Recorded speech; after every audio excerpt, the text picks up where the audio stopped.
flight instructor, mainly because you are going to fly with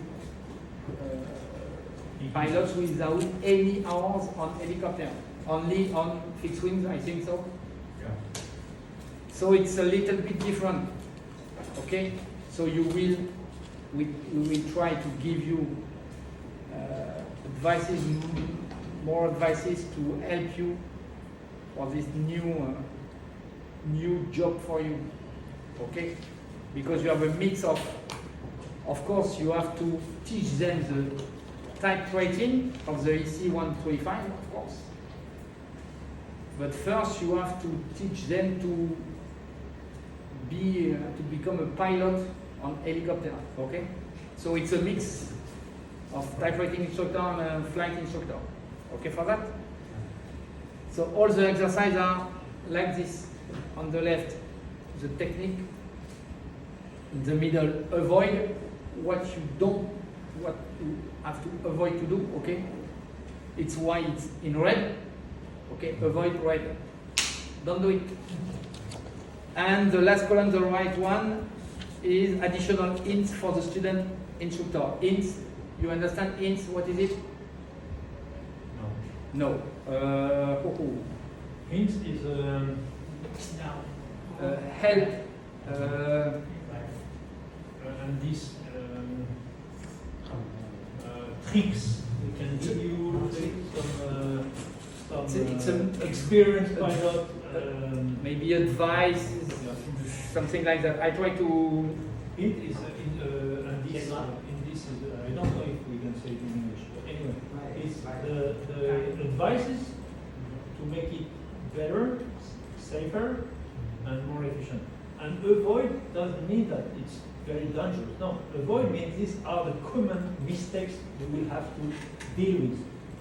It's try to avoid those mistakes. Okay. C'est quoi ton nom? Ah bah ça, c'est You can tell to everybody? Yeah. Okay.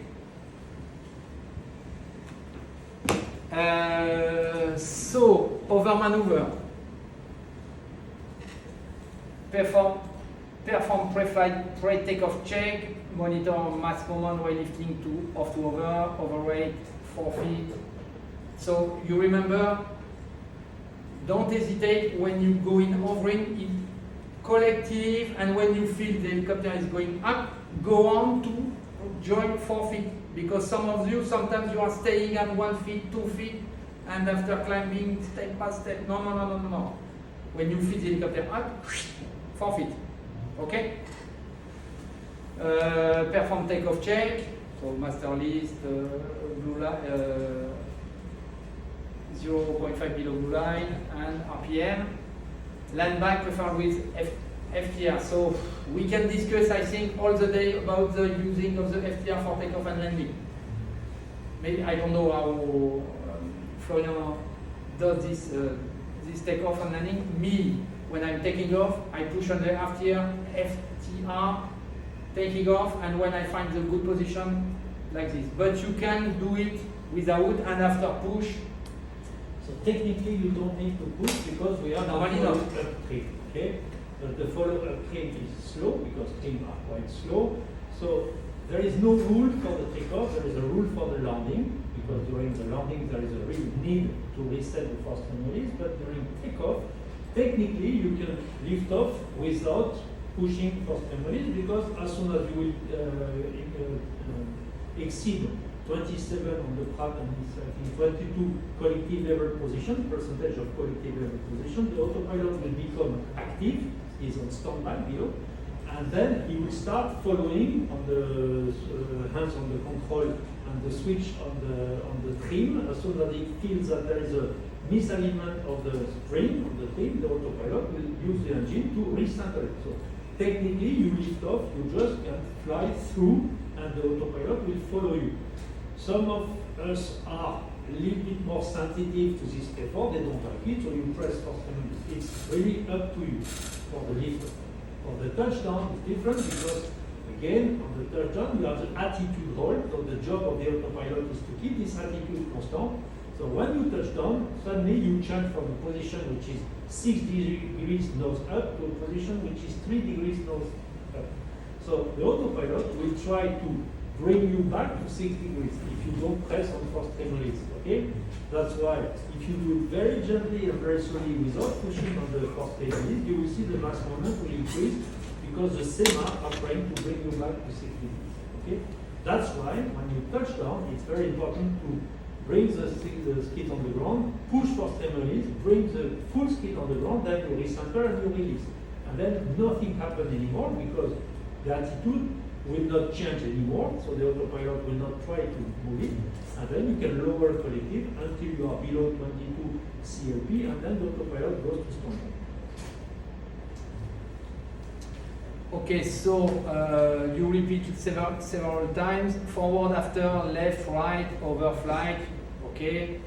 Various overturns around a specified reference point on the ground, rotating the aircraft around the nose, the rotor axis and the tail rotor. You remember with me, we did cycle like this. You take a reference, okay, and turning by the left, by the right, okay, maintaining the reference point in the center, okay. After you can do, so take care if you do this exercise with not strong wind, you avoid with strong wind, of course, but maybe you can have 5 or 10 knots. It's not. Take care if the wind is coming here. Try to stop before to be downwind, okay, and you work like this. For starting, it's enough, okay?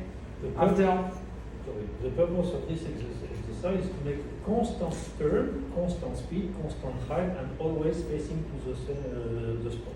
Okay, this is the goal of the exercise. My goal is not very, because normally the center of gravity is staying here, okay, and turning on the cycle. After you can do exactly same exercise, the square into the wind. You remember here, forward, sideward, backward, before backward, climb a little bit, okay, turn, check, nothing behind. You can use the camera, you have a camera. Rich guys, camera. Go backward and sideward to come back at the same place, okay? After you can work on the runway like this, runway or maybe taxiway is better, and go backward, right, sideward, right or left, okay, maintaining and staying parallel. You remember, I turn my head to look on the right, just check behind me. This is parallel, okay? This is important because I don't know why in Asia, especially in China, the pilots are flying like this. And they move laterally and they are looking like this. Hey guys, where are you moving to? Sideways. Okay, so why don't you look this direction? Like it seems that I don't know, Russian pilot and Chinese pilot, they are not mentally prepared to turn their head. They are always flying like this. Sideward, so it's because they have eyes, an eye here and another one here. Is not safe. For eyes. And how can you manage that you are not drifting forward backwards? So this is the kind of mistake you will find with some pilots are not turning the head. And when you are Airbus instructor, you have an eye here. Here, you see that. One more exercise he didn't mention, which is more or less the same as this one, but which is you turn here, the aircraft is on the turning around the rotor. So knowing that you are sitting 2 meters in front of the rotor disc. So you have to turn like this without moving from the center point of the rotor. This exercise is made for the very, very teeny confined area when you have to make a turn without, because you know that this area is safe without obstacles, so you cannot manage to have the tail boom moving outside. It's really important to, like a helipad landing on the rooftop and something, when you have to turn, you really have to make sure that you are turning around the rotor mast axis to make sure that you are keeping the dimension as small as possible.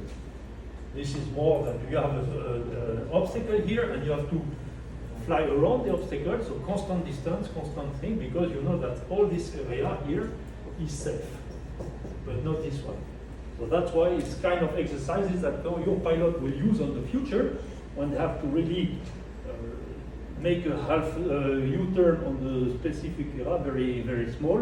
So they really need not to have the tail boom moving outside the protected area.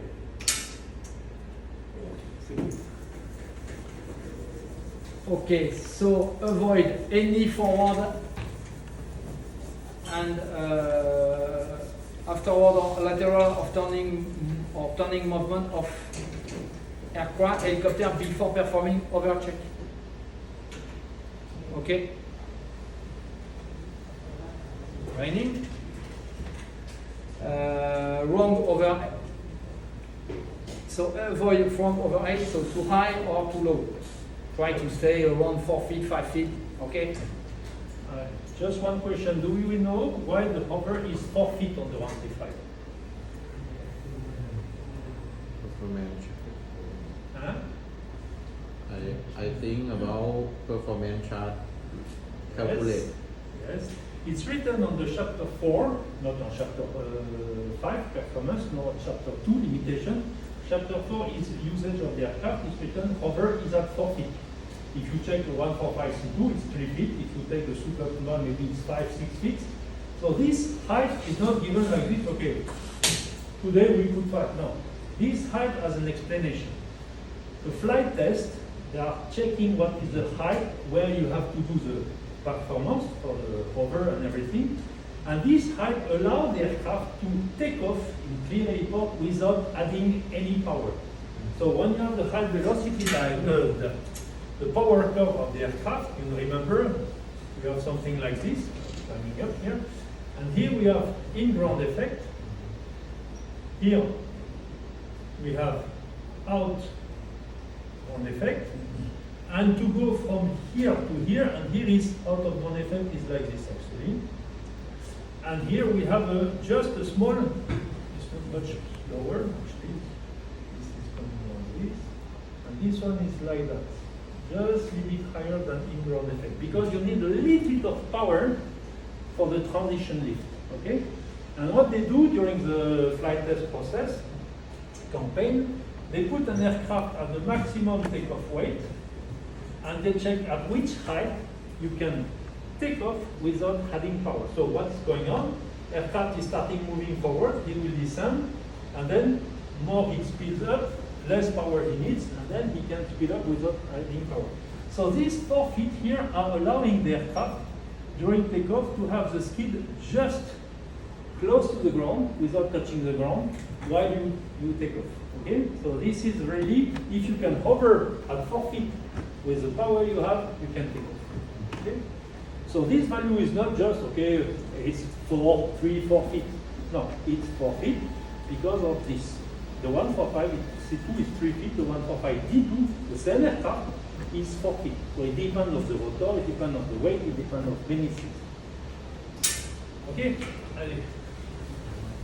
Okay, so too high turning rate, you know that you have a limitation about the turning rate with the EC135. So the purpose of this exercise is the familiarization with the aircraft handling characteristic in overflight.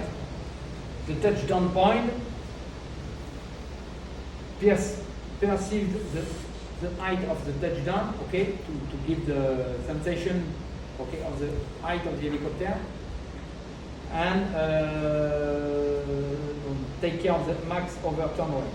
Notice follow-up trim function additionally to attitude hold and notice yaw hold. It's what je crois que c'est là. Caution H135 and H145 bumper touch is at 12 knots while touching ground. When you have the, so not when you are hovering, when the skids are on the ground, it's not the same. You understand or not?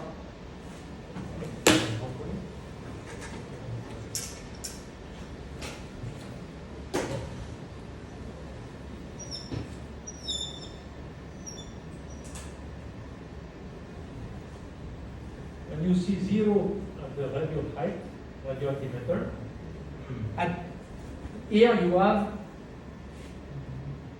12 degrees, not when you are at 4 feet. Okay? You don't touch, you don't hit the table when you are at 4 feet with 12 degrees. Only when you are on ground. This as well, you have, if you check, you will see you can go up to 13, 14 degrees because these are been made for all aircraft. And the 135, you have low speed, medium speed, and high speed. And the 135, the new 135 has no bumper, so it gets a little more margin. Okay? But this is something which is to be done. I usually demonstrate to the trainee what is the maximum nozzle he can have on the ground to take a reference on his cockpit regarding it's just below the standby compass. If you have this on the horizon, your tailboom is touching. Okay? So the 4 feet over 8 is calculated for hot, high, heavy conditions without the full envelope. It can be increased in regard of to the GM. Gross mass. No? And yes, gross mass and overspeed. Higher overspeed require higher distance to the ground due to the sufficient tail clearance in case of sudden stop. Yes, take care of sudden stop, okay? Hence, increase 8 as necessary for taxi or other maneuver except stationary over.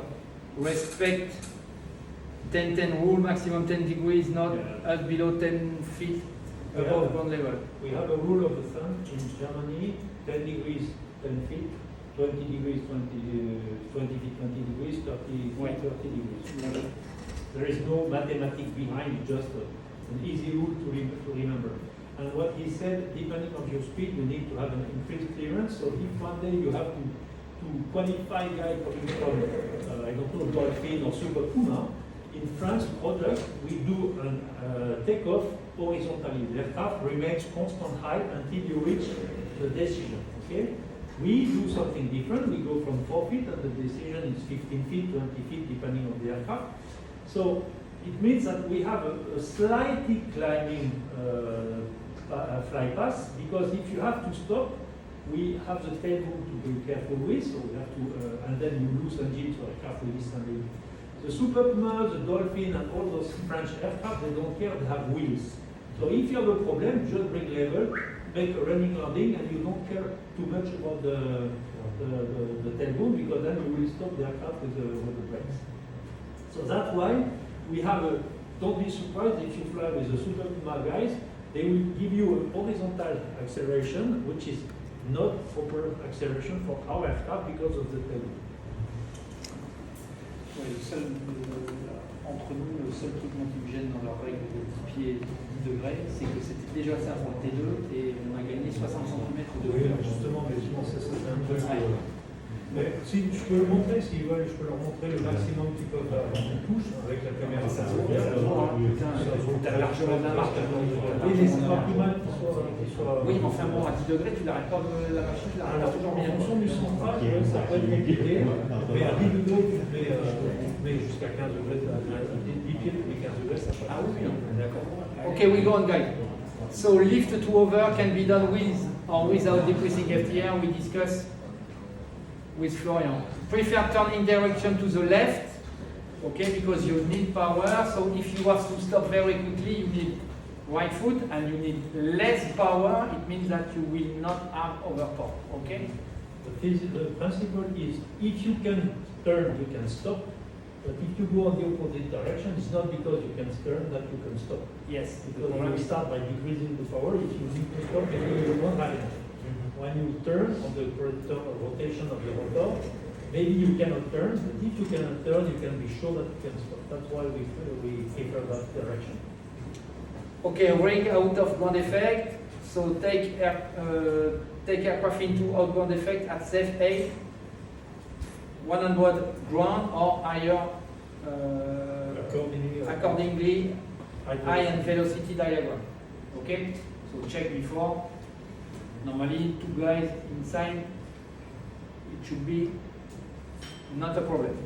Perform takeoff check, re-emphasize position of blue line over on visual cues, perform a slow 360 overturn, Now select hovering page over using hover page. Yeah, this is the opportunity to demonstrate the hover page with a clear lift of the aircraft shown on the hover page.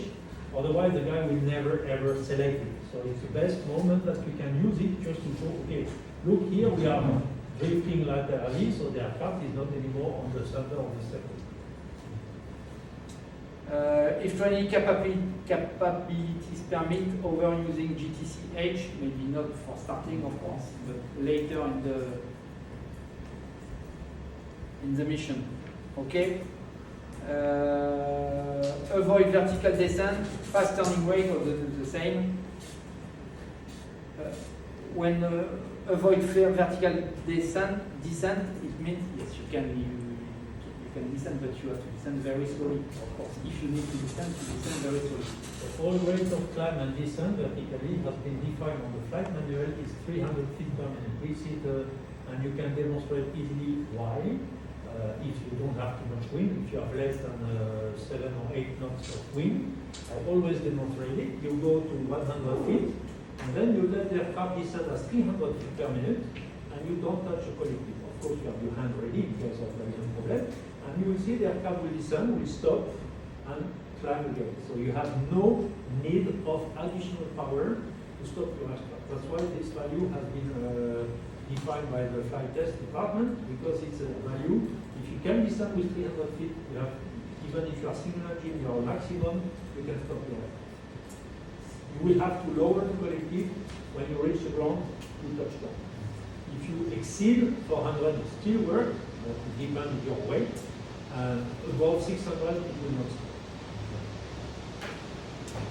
And above 1000 is the area of the vortex. So never, ever, ever, ever accept a rate of descent higher than 600 or 700 feet. The additional hints, most important is the wind information. Lateral wind from the right will require more left pedal. Strong wind from the left may require more pedal work. Strong wind from the tail could lead to a weathercock effect, and strong wind from 45 degrees forward, left or forward right will create an unsteadiness. Normally with a strong wind, as I explained to you, strong wind, coffee in the lounge. Okay. Something we didn't mention before, it's funny because on the 125 and 130 we show it, and on the 135 they don't have the structure. When we do the hover turn, we always demonstrate to the pilot that on certain turn, we say that always turn in the direction of the rotor. On certain turn, you will need to increase power, and that could lead to overtorque. So when you just do a right turn, and then you stop the aircraft, then the torque is really going quite wide, quite high. So this is something you can make it sensitive. You can, how do you say? You can show it to your training. Yes, there is a real impact on the management of the tails and the torque, which results on the FLI. And that could lead to an overtorque when you are really quite close to the maximum, and suddenly the aircraft goes, and you stop it, and you can make it over. So always be aware of this torque demand on the pedals. Interesting. Not the correct pitch attitude required for the overflight. Okay, because all the time you are going to explain for landing and so on that in short final your student needs to reach the. You remember I always say to you, take your hovering attitude. You stop the helicopter with the power, not with the beat, not with the pitch backward. So you stop the helicopter with the power. If you stop the helicopter with the power, it means that you have the cyclic on, your helicopter on hovering attitude. So show him in hovering, okay, that's your hovering attitude. So on the instrument and looking outside to see the noise, the panel of the helicopter. This is one of the biggest difficulties that your trainee will have during Cat A. Clear report landing and Cat A vertical takeoff or steep approach. Because you really have to make it, because for us it's obvious. It's so obvious that sometimes we don't even mention it. But the attitude in hover is 6 degrees. Okay, for us, 6 degrees means everything. But for a trainee who start, doesn't mean anything. Just mean, okay, my hover attitude is 6 degrees. Okay, but now we have to connect with something else. What does it mean? It means if I have less than 6, my helicopter will speed up. If I have more than 6, it will slow down. So the neutral attitude, when I fly, I mentioned very often, set the neutral attitude. So when you are doing a steep approach and you want to have a 7 knots forward speed and constant rate of descent, you must have a neutral attitude when you have 7 knots. If you have 5 degrees, your aircraft will speed up. If you have 7, it will slow down. And for clear report landing as well, if the guy is doing his landing or FADEC failure, and the guy is coming on the ground, he's keeping 5 degrees, he will never stop. So just highlight this neutral attitude, 6 degrees, and remind the guy each time, okay, you're above, what's going on? I'm above, I will slow down. I'm below, I will speed up. So they really need to have this kind of, on the automatic gear, you have the gear which is neutral, so this is the neutral position of your attitude. The aircraft will keep the actual speed. If it's in hover, it will remain in hover. If it's during the descent with 3 knots, it will keep 3 knots. So that's really something you have to make them understand, because it's so obvious for us that sometimes we don't even mention it. Okay, next exercise, acceleration and deceleration, quick stop. Align the helicopter in over flight 100 feet. Check high-end velocity diagram. Over the line feature runway, you do it on the runway. Okay, like this, you can have an axis to follow. Perform takeoff check, accelerate along the center line without climb or descent. So for this, you have two different techniques. First one using the collective, second one using the cyclic. So if you use the collective, it means when you are going to take off, when you feel the helicopter wants to take off, you are going to accelerate. You agree with me? So you need less power, step by step, less power. So down collective, slowly down to maintain and to stay on level. You agree with me? First technical. This it works until VY, because after VY you need to pull. But for exercise, stop the exercise here. It's easier for you. Second technique is to don't touch collective, just maintain the height with cyclic. You maintain the power, so it means that you have the power to go more and less until 100 knots. So you don't touch the collective and you push to maintain height. It means that your attitude is more nose down than when you use the collective, of course, because you accelerate very slowly when you use the collective, and you accelerate very quickly when you use the cyclic. Okay, for this, you can, both techniques are good, okay? Je parle d'accélération parce qu'ils ne disent pas si tu t'accélères cyclique ou au PG. C'est l'accélération au cyclique. Ah, c'est que au cyclique. This exercise has been designed at the beginning to prepare for auto rotation. So I personally don't do it each time, depending on the level of the guy. If the guy is managing quite well, okay. We are not doing flight instruction, we are doing typewriting instruction. So when I see that the guy has some difficulty with the nozzle, then I will do it. Why? This exercise is flown, as he said, we are here on the ground, 100 feet. You can do it at 120, 150, we don't care. Not too high, because you need to have a feeling of the height. So let's say we are 100 feet here in hover. So the helicopter is steady in hover, and we want to make a horizontal acceleration. So since the power curve is like this, each time you will speed up, you will require less power. Okay, so if you do nothing, aircraft will climb. So you have two possibilities. Either you lower collective with a, as you explained, you make a little bit nose down and you keep the height with the collective, so then it takes a very long time to reach 80 knots. The second possibility is you keep the power constant and you nose down more to compensate the rate of climb. Okay, so we cancel the rate of climb by increasing the nose down. This is the way we do, because the goal is to reach something like 80 knots is usually somewhere here, so we are quite good, and it's more or less the speed of the auto rotation. So hover, okay, everything's good, radio altimeter and something, okay, then we start moving slowly. So at the beginning, you remember, we are out of one effect, so it's quite flat, so aircraft is speeding up slowly without descending, because you are gentle, and without climbing, because it's flat enough, okay?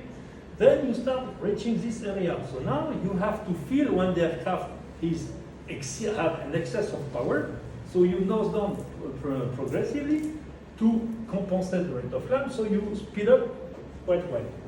When you arrive here, if you keep the same attitude, the aircraft will descend, okay? Because it will speed up even more, then he requires more power, then he will descend, because we do not increase the power. So at this time you have to level off to set the attitude of 80 knots, which is the attitude allowing you to fly level without any more power. When everything is steady, comes the second part of the exercise, the quick stop. Still 100 feet. Now the goal is to simulate an auto rotation. So normally auto rotation is like this. Okay, here we want you to be able to do it level flight, so because we need to have something, we don't do it descent, we do it level flight. But the physics is the same. We start nosing up, lowering collective to allow the aircraft in the regular flight we will do without, but even more to stop the aircraft at the good height. Here we do it in level flight. Okay, so we don't have to nose up that much, but it's more or less the same goal.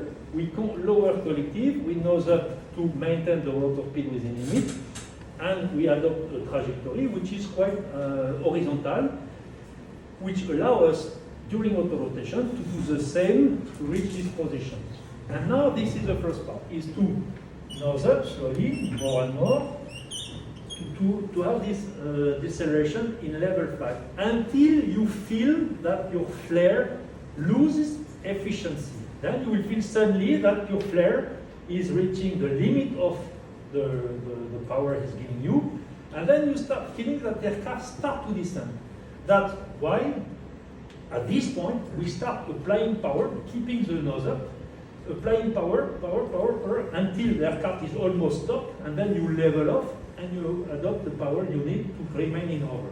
So this is exactly the same as an auto rotation, but instead of being done in descent when your attitude is increasing like this, and then when the aircraft starts descending, you apply power with still the same attitude until you are almost stopped, and then you stop in hover. It's exactly this exercise, but flown like this, just to save time. Okay? This exercise you will fly only with a maximum of 10 knots of wind. If you have more than, if you have no wind, it could be tricky because maybe it's 10 wind. Up to 2-3 knots tailwind, it's okay. I was used to do it in both sides up to 3 knots. Above 3 knots, it's better to do only one side. Okay. So, and that's why on the way back I was doing the PTU.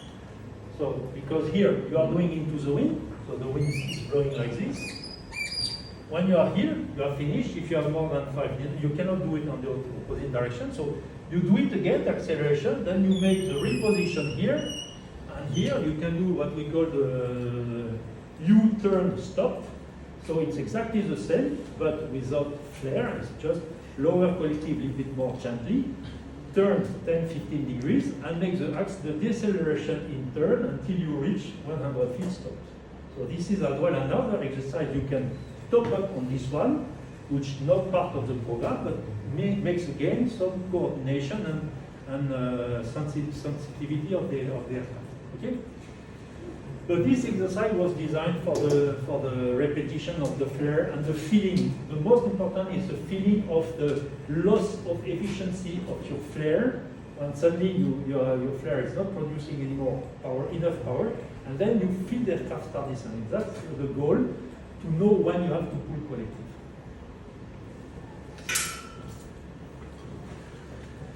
Okay, for these guys, so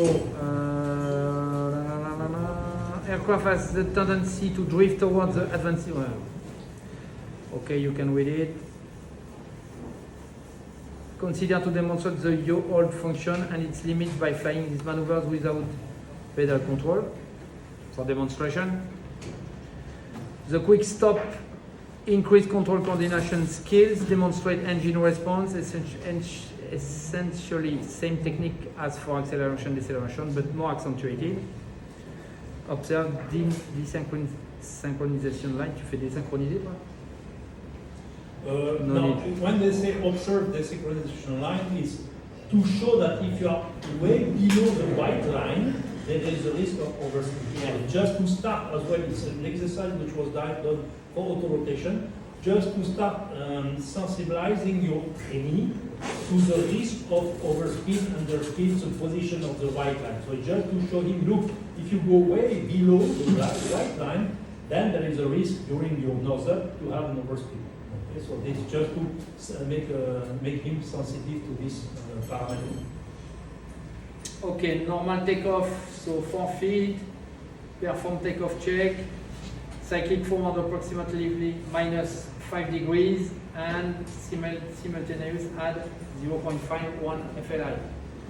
Same, you have to show to your trainee what means the minus 5, because if he's looking inside, sure he will miss the takeoff if he's looking only inside. Looking the horizon and the FLI, it's not possible. Show him what is 5 degrees. Okay? The limit of this briefing, you have seen first page, it was written, it's for the EC145, EC135. And this is for me something which is not enough explained in our briefing. Here they said approximately 0.5 up to 1 FLI. It does mean it depends. Today we pull 1, tomorrow we pull 0.5. No. This is for 135, this is for 145. That's why it's not explained, but it's not that we don't care, it's between 0.5 and 1. No. For the 135 is 0.5, which corresponds to 10% torque per engine. On the 145 D2, it's 1 FLI. So it's slightly different. So accelerate aircraft and climb simultaneously to pass through TDP. Call out when passing TDP, TDP continue, you remember. Increase the speed to VY. Maintain attitude and power and continue to climb. Avoid the takeoff without prior check.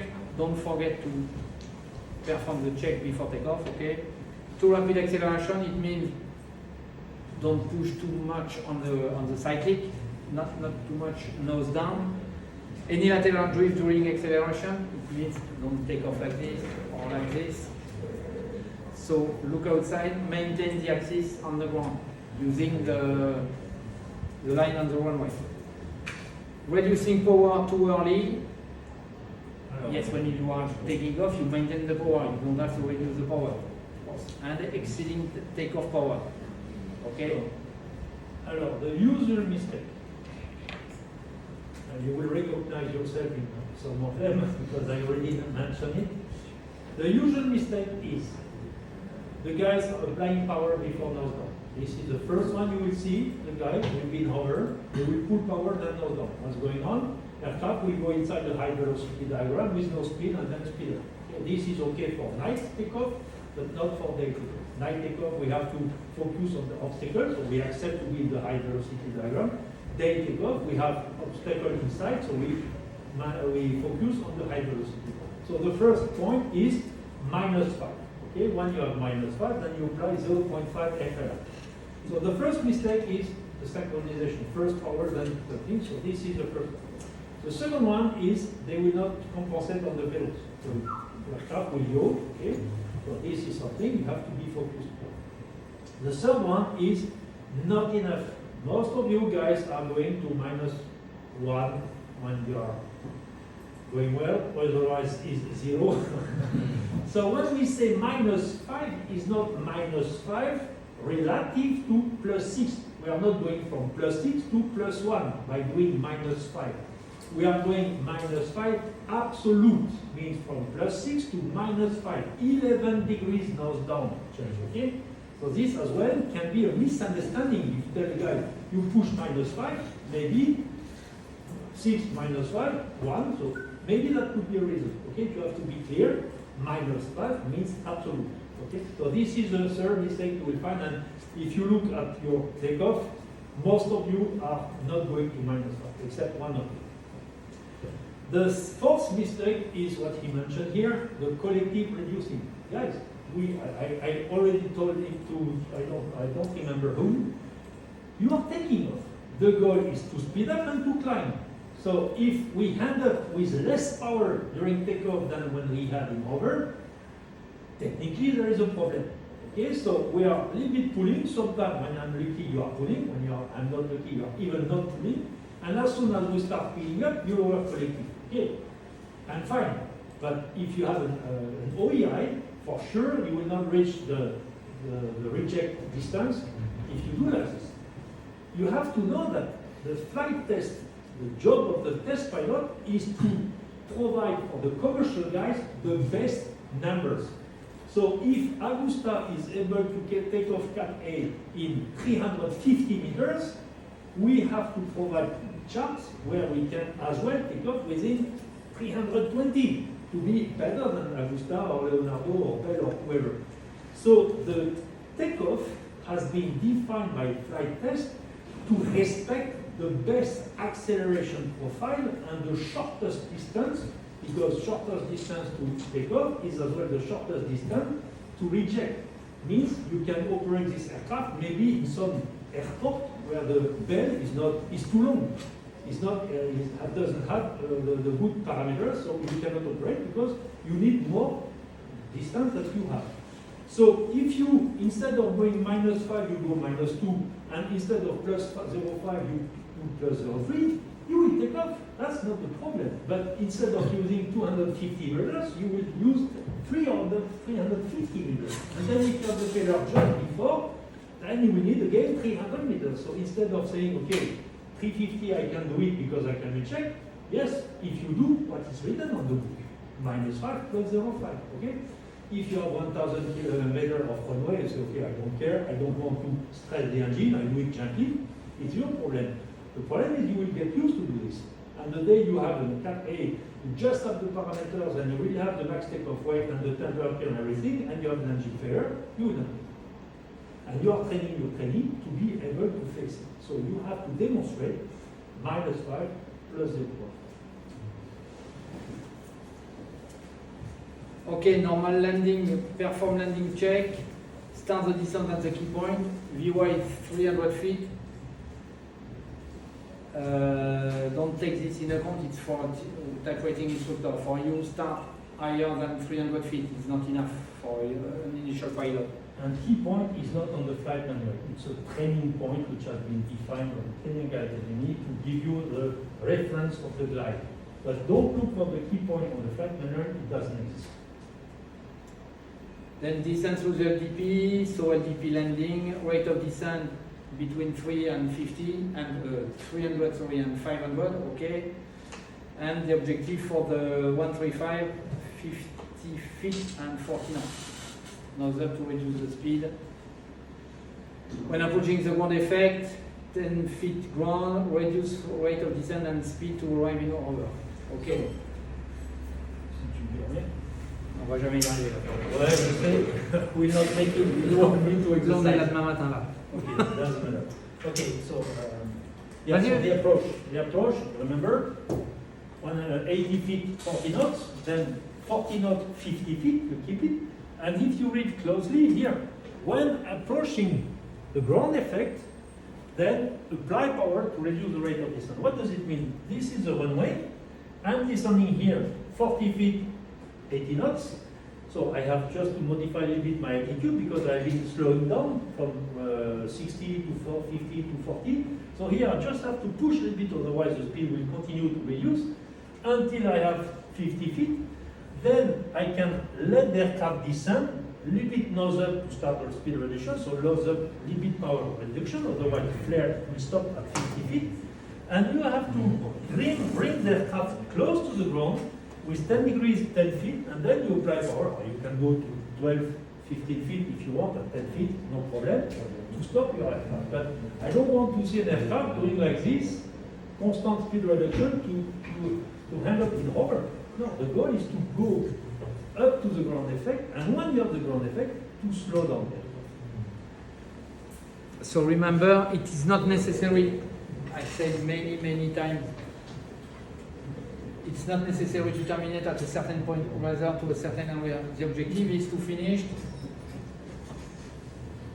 The objective is to have a reference for the path, okay? And after you will finish a little bit after the landing point.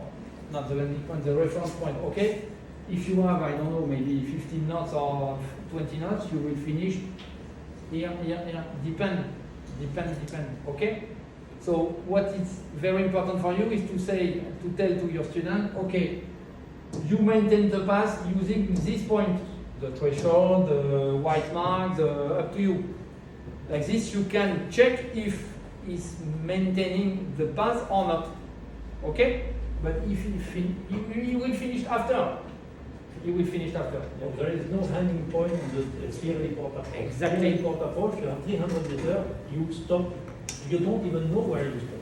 So if you have to vacate certain taxiway, you anticipate something like 50 meters, so you know that will stop, basically you will not stop, you will finish in transition flight, and then you turn whenever you have the point. So we don't really aim a point during clear report, we have an area where we will reach the ground effect, and then we slow down, and then we estimate it something like 50 meters behind to stop. Based on the wind, based on the weight. Okay, for the traffic pattern, so you perform here. In France, we do all the traffic pattern are done at 1,000 feet.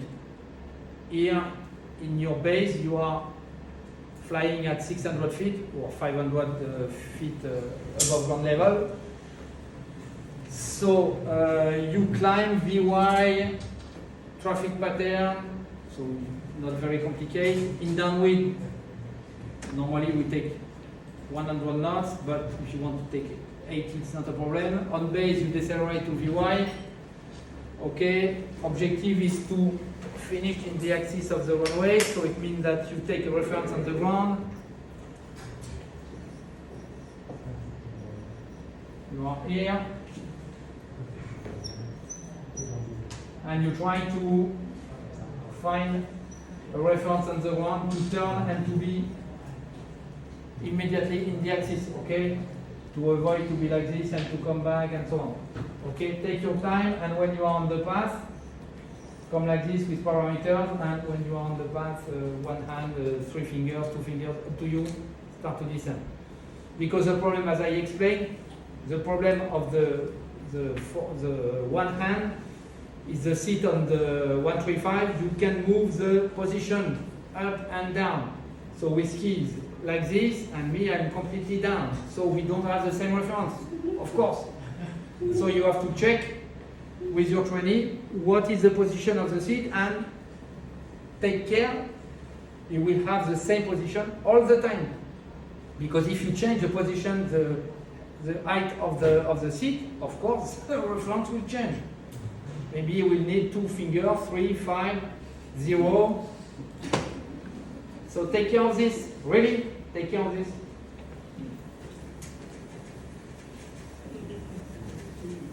Yeah, the traffic pattern is, I would say, one of the most difficult exercises you have to fly, because if you really want to fly like it should be, we have a specific briefing for the traffic pattern. It's just standardization.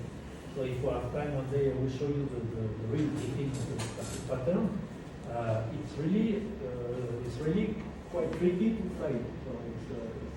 So it's a training exercise which obliges your trainee to check a lot of parameters, heading, speed, drift, power, everything, radioactive level, everything.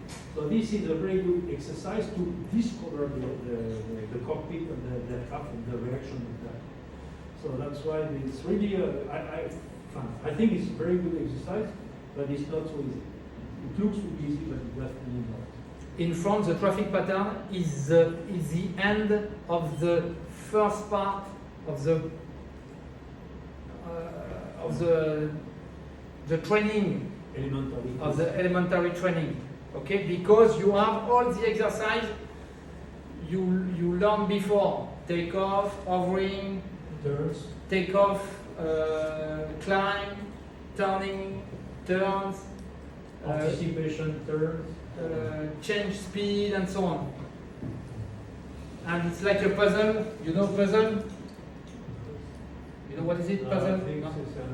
C'est un autre nom, c'est pas ce nom-là? Bon, c'est pas grave. And it's all exercise you put like this and to make a traffic pattern. Okay? So back angles were of more than 30 degrees during the turn. You have to take care, all of you, because sometimes you are using the cyclic very, very, very strongly by the left or by the right, and using bank angles too high for young pilot. Okay, so take care of this. Try to respect 65, 10 degrees, 100 knots, 15 or 20 degrees maximum. It's enough. Okay. Steep or vertical takeoff. So take to hovering inbound effect. So takeoff check.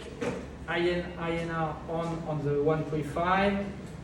Slowly pull collective to plus 0.5 FLI. Slight forward tendency is acceptable. Yes or no?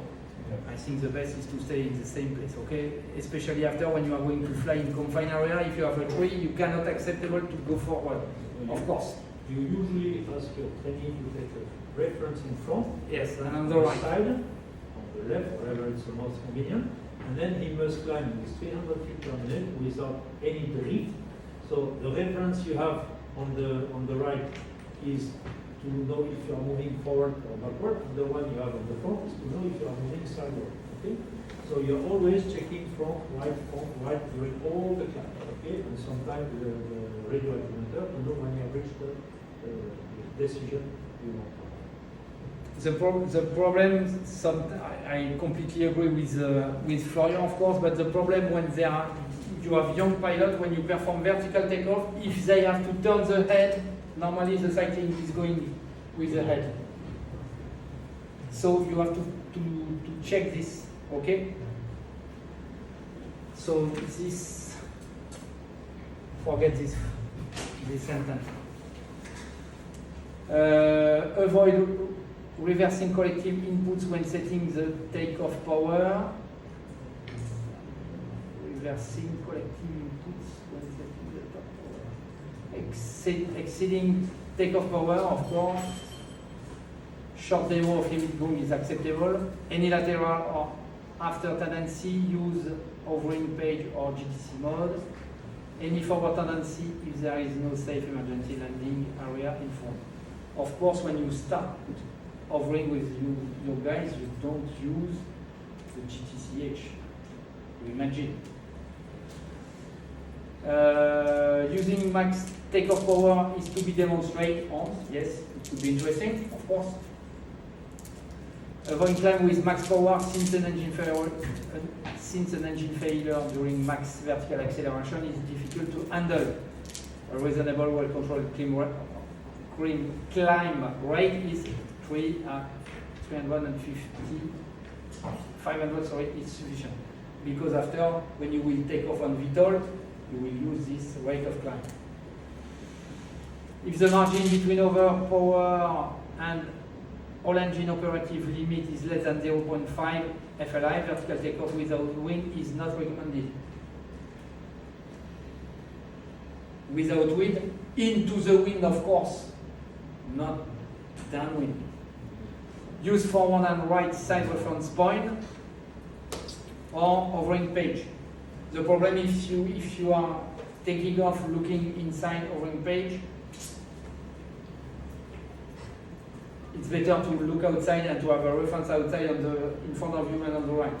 It's better than just only looking inside, okay? For aircraft with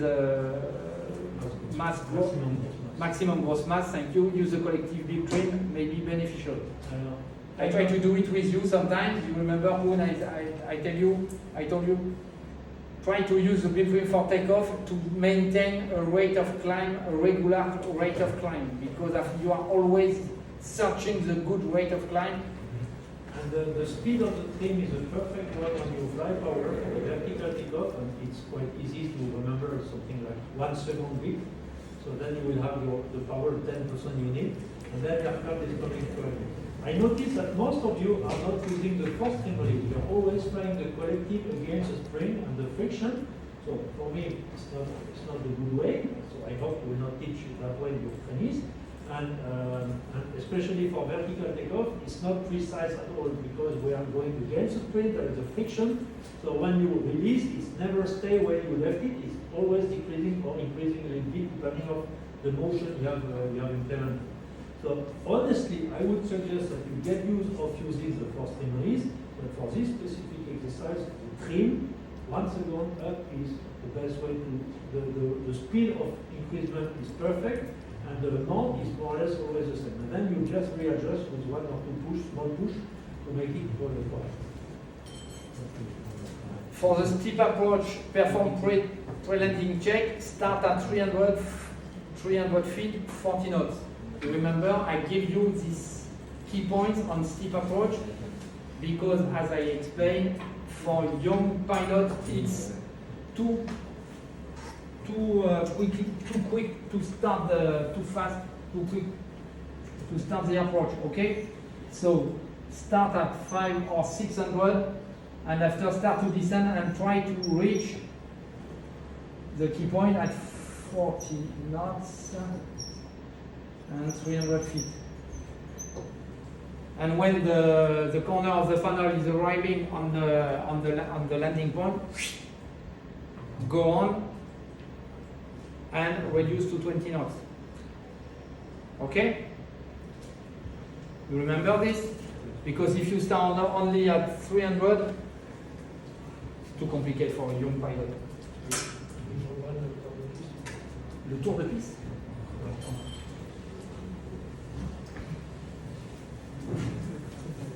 On le briefera le matin, le jour du... Hein? Non.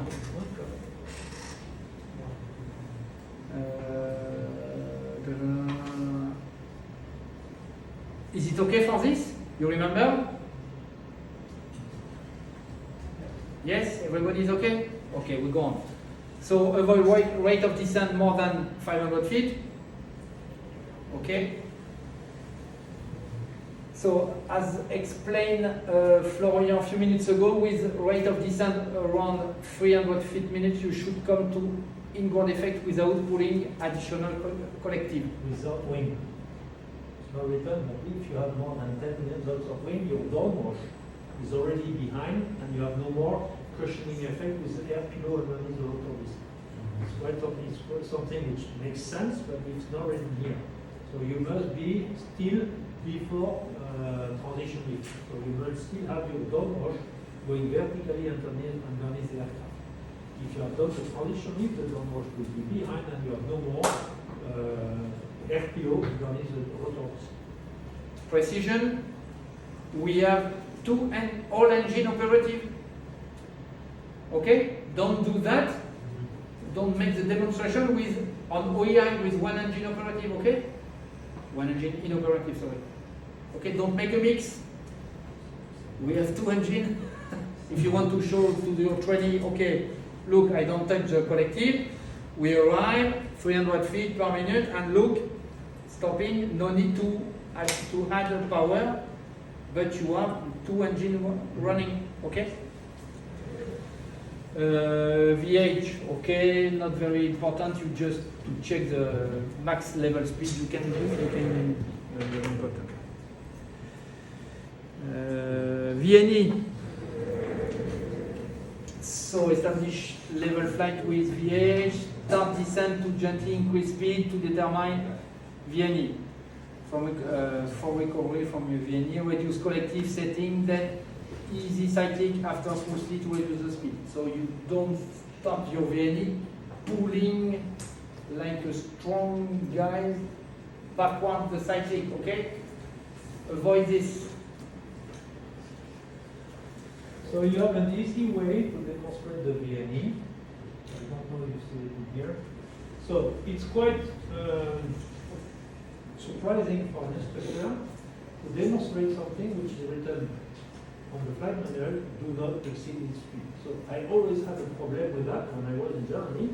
I said, we are telling the guy you should not exceed any limitation intentionally, and we are doing it intentionally to demonstrate the VNE. Okay? So there is an easy way, which is to trick the weight. So I usually do it at the end of the flight hour. So you have been flying. After 1 hour, you have lost something like 200 kilograms. You enter on the weight page, you put 200 kilograms more, you put the aircraft to maximum takeoff weight. Just before you check what your VNE is, will be 140.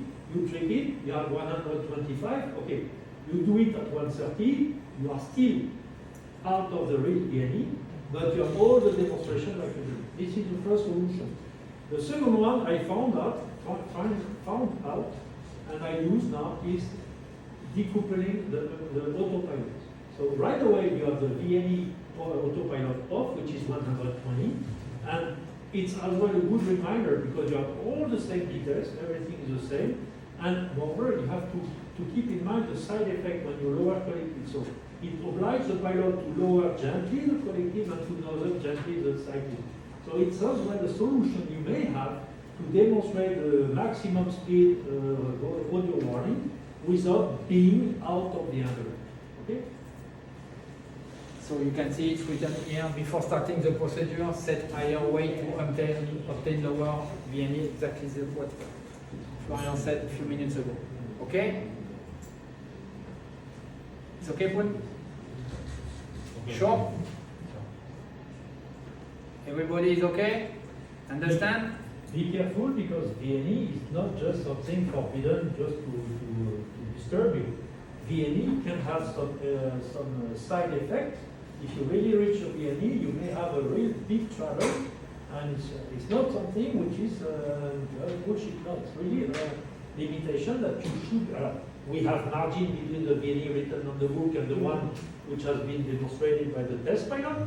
But if for some reason you have a turbulence and then you reach it, I can tell you it's better to be on the ground than to be on the helicopter in this situation. Okay, steep turn, max 45 degrees, nothing special to explain. La position des pieds. Est-ce qu'ils en parlent? When you do a 45 degrees bank angle turn, okay, first of all, you will not be able to maintain 100 knots, otherwise you will exceed the turn. So you have to start with 100 knots, but you have to accept some loss of speed. The goal is to keep altitude constant and bank angle constant. This is and to be able to do a 360 and to exit the turn after a 360. There is something which is not mentioned here. Most important point on this exercise is the pedal position. If you have the nose inside, then the aircraft will start descending and you can really handle it with a not very nice situation. Usually it's an exercise for the all experienced pilot, which is quite easy because they trick with the pedals. You have to put a little bit pedal out of the turn to keep the nose a bit high to avoid the aircraft to start descending and to end up in spiral. Okay? So this is something you really have to pay attention for your training. What is his pedal position? Because he will maybe fight and pull power because he's descending whatsoever, just because he has a little bit too much pedal inside the turn. So the pedal position is for me the key point for this exercise.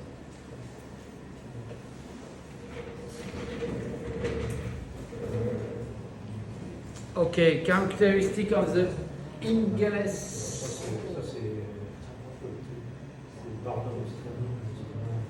Tu le fais ça toi? Je le fais pour leur. C'est intéressant. Moi je trouve ça plutôt intéressant. This exercise This exercise is, I would say, good and not good. It depends the way you do it, okay? If it's just to have fun and to put the aircraft in nose up and nose down, okay, you are wasting your time. You have to know that aircraft is forbidden for aerobatic flight, but ICAO doesn't give any details about what an aerobatic flight except the G factor. Okay, the only characteristic of an aerobatic flight is how many G's you are having. In Germany, in Airbus in general, we have defined some limits out of which we are doing aerobatic flight. So for me, I'm allowed to go up to 90 degrees nose up, 90 degrees nose down. I'm not doing aerobatic flight. 91, I'm doing aerobatic flight. For level turns, it's 120 degrees. I can go up to 190 degrees. Okay? So it's internal Airbus rules. Okay? So doing this exercise just to have fun and make some kind of things out of the flight envelope, usual flight envelope, okay, it's waste of time. What is important and which is shown here is I usually do it together with a different level of stabilization. Because what you have to know, a rigid rotor aircraft has some side effects. I guess my colleagues in Germany showed you. So when you have, of course, you have to turn off everything, autopilot, backup SAS and everything, and suddenly you level your aircraft at 80, 90 knots, and you lower collective, and the aircraft will roll to the left and dive. Okay, then if you pull collective, it will roll to the right and climb. Okay? These are the side effects of the rigid rotor technology. So this is good to be demonstrated because if one day you have lost your autopilot and you are flying back and you have to finish with a U-turn and landing, okay, don't do it to the right because when you will apply power to stop, you will maybe end up upside down and you cannot do anything. The chief test pilot of Volkov died in the US doing an aerobatic demonstration. At the end, he made a right turn and he was descending, he put power and he ended up upside down and he crashed. So if you have to do a quick stop to the shutdown or to landing, do it to the left because when you will apply power, it will bring your aircraft level, it will exit the turn instead of inflating. Okay, so this is good to be known and that the pilot is aware about that. So you can show it by removing everything and you show I lower, that is rolling down, I pull it rolling up, okay. Then you bring the backup SAS and then you show it again. And then you see that we have a little bit, still a little bit of roll, but mainly nose up, nose down. Okay, so we do it again with autopilot on but trim off, so digital SAS to see what are the different levels of stabilization. You do it again, and you see that the stabilization is even better. We still have a little bit of roll, but more or less no more pitch. And then you do it with autopilot, and then there is no attitude change anymore. The aircraft is doing like this when you pull power, because the stabilization is sufficient enough to anticipate this and to compensate the side effect. Okay? So this exercise is mainly to show this side effect more than to put the aircraft nose up. Okay, I have some colleagues in Germany who are frustrated not to be able to make some aerobatic flight, and they are happy to fly this section because they can go 90 degrees and for things. Okay. It's funny, but depending on the guys you have on the back. So last time I was doing it in China, and the interpreter was not really keen to have a 70 degrees nose down in hover at 1,000 feet. But okay, it's not necessary to go that high.